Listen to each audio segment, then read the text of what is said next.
सीधे आपको लिए चलते हैं। मायावती इस वक्त press conference Bahujan Samaj party ही देश की प्रमुख पार्टियों में से एकमात्र ऐसी जानी मानी व पहचानी पार्टी है जिसका सर्वोच्च नेतृत्व यहाँ शुरू से ही दलित एवं अन्य उपेक्षित वर्गों के हाथों में ही रहा है और अभी भी है, तथा जो किसी की भी अर्थात ना ही बीजेपी के एनडीए व कांग्रेस के यूपीए की व इनके किसी भी घटक दल की एवं अन्य किसी और भी गठबंधन व पार्टी की भी पिछलग्गू पार्टी नहीं है और ना ही दूसरी पार्टियों की तरह बड़े बड़े पूंजीपतियों व धन्ना सेठों आदि की भी गुलामी करने वाली पार्टी है, बल्कि स्पष्ट तौर पर देश के खासकर गरीबों, मजदूरों, बेरोजगारों, दलितों, आदिवासियों, अक़लियतों एवं अन्य उपेक्षित वर्गों आदि के हितों में स्वतंत्र एवं निडर होकर फैसले लेने वाली पार्टी है। वह उस पर पूरी ईमानदारी व दमदारी से अमल भी करती है और यदि कोई भी विरोधी पार्टी व उसकी सरकार इन वर्गों के हितों में उचित फैसला लेती है तो उसका हमारी पार्टी बिना किसी हिचक, दबाव व डर के पूरे तौर से खुलकर उसका फैसला लेती है, उसका समर्थन भी करती है, चाहे उसका हमें कितना भी भारी नुकसान क्यों ना उठाना पड़े, और उठाया भी है हमने। कहने का तात्पर्य यह है कि अन्य पार्टियों की तरह हमारी पार्टी की कथनी व करनी में कभी भी कोई अंतर नहीं होता है। साथ ही हमारी पार्टी का संकल्प औरों की जुमलेबाजी से अलग हटकर तथा सर्वजन हिताय व सर्वजन सुखाय के आधार पर चलकर भारतीय संविधान के निर्माता परम पूज्य बाबा साहब डॉक्टर भीमराव अंबेडकर के देश हित की सच्ची मानवतावादी सोच को ज़मीनी हकीकत में उतारकर यहाँ गरीबों व मजलूमों आदि का सही से उद्धार करके उन्हें समाज व देश की मुख्य धारा में लाना है। और यही सब हमारी पार्टी व उसके नेतृत्व की वह खास विशेषता है जो यहाँ अपने देश में किसी भी विरोधी पार्टी को अच्छी नहीं लगती है, तथा वे जातिवादी सोच रखने वाले लोग बीएसपी को नीचा दिखाने में व उसके नेतृत्व को बदनाम करने के लिए कभी भी कोई मौका नहीं छोड़ते हैं। और उनमें से खासकर जो पार्टी केंद्र व राज्यों की सत्ता में होती है तो वह साम, दाम, दंड भेद आदि अनेकों प्रकार के हथकंडे अपनाकर वह बीएसपी के विधायकों आदि को भी तोड़कर हमारी पार्टी व मूवमेंट को कमज़ोर करने में ही लगातार लगी रहती है। और खासकर कांग्रेस व बीजेपी आदि जैसी ये विरोधी पार्टियां ये रत्ती भर भी नहीं चाहती हैं कि परम पूज्य बाबा साहब डॉक्टर भीमराव अंबेडकर का मानवतावादी संविधान उनकी सही मंशा के हिसाब से इस देश में लागू हो तथा यहाँ बहुसंख्यक गरीब, मजलूम व उपेक्षित वर्गों आदि के जीवन स्तर में कुछ सुधार होकर उन्हें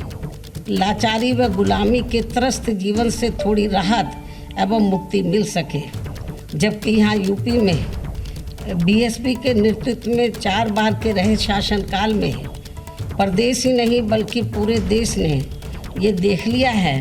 कि विशेषकर सामाजिक परिवर्तन एवं आर्थिक विकास से लोगों के जीवन में कैसा जरूरी बुनियादी सुधार लाया जा सकता है।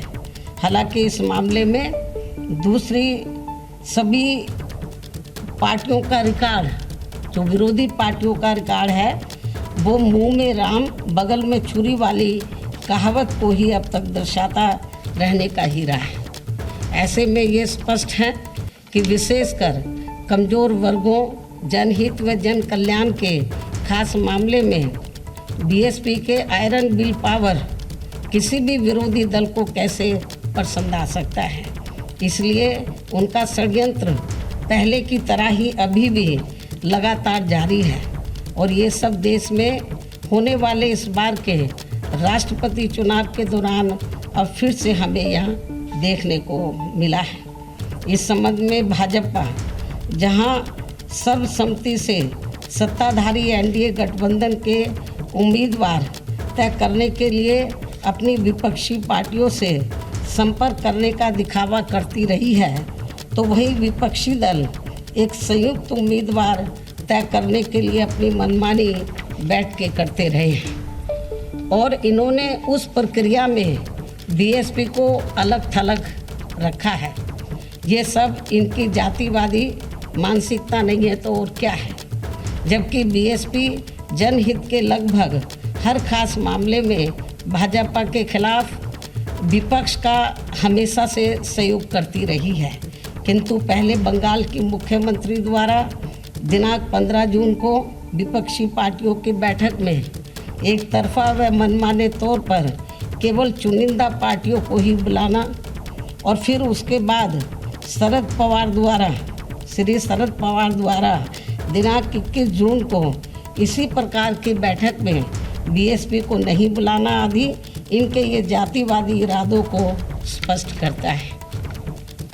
ऐसे में राष्ट्रपति व उपराष्ट्रपति चुनाव हेतु विपक्षी एकता का प्रयास गंभीर न होकर लोगों को इसका केवल एक दिखावा ही ज़्यादा लगता है, जिसका अंजाम भी सभी को मालूम है। जबकि इन्हीं विपक्षी पार्टियों ने बीएसपी को भाजपा की बी टीम का झूठा प्रचार खूब फैलाकर व माहौल बनाकर खासकर यूपी के इस बार के विधानसभा के हुए आम चुनाव में हमारी पार्टी को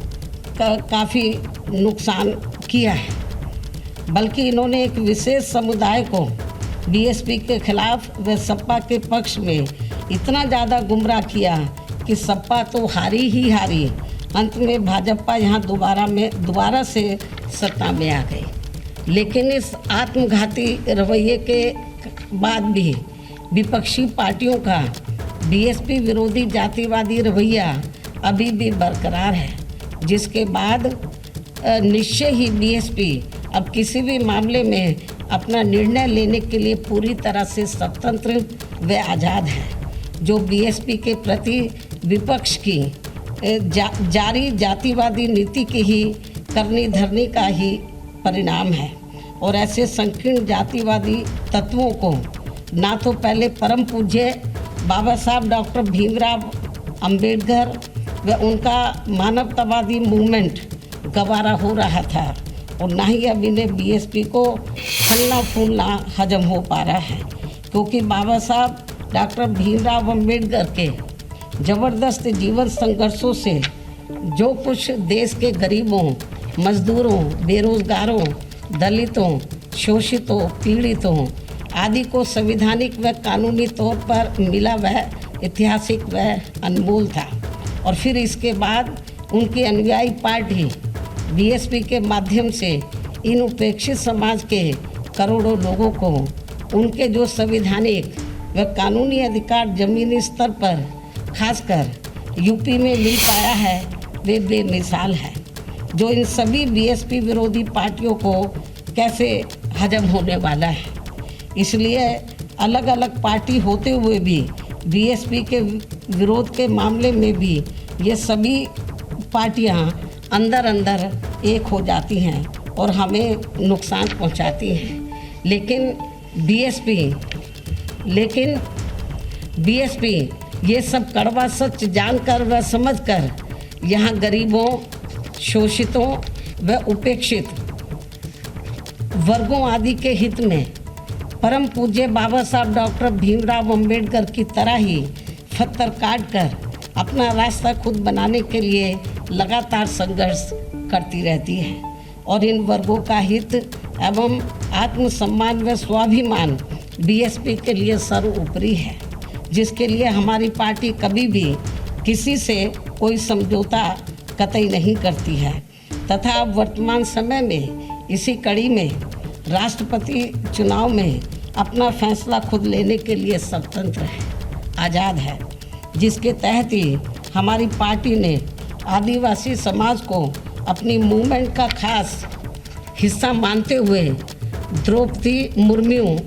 को राष्ट्रपति पद के लिए अपना समर्थन देने का फैसला लिया है। और हमने ये अति महत्वपूर्ण फैसला बीजेपी व इनके एनडीए के पक्ष में नहीं और ना ही इनके विपक्ष यूपीए के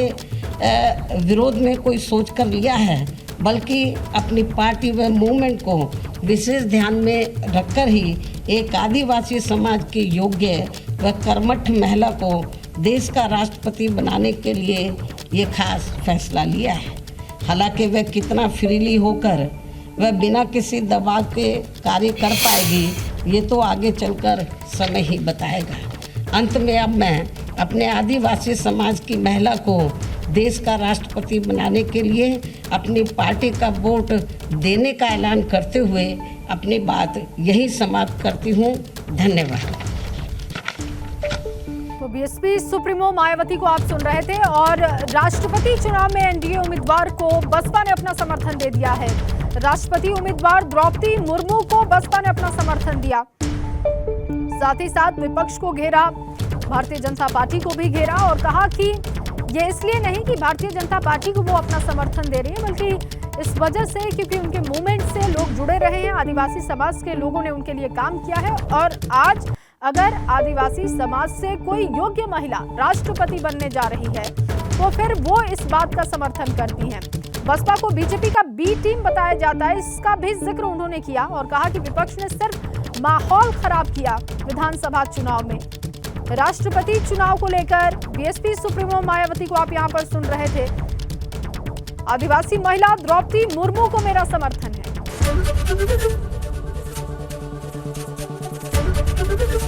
एबीपी गंगा, खबर आपकी, जुबान आपकी।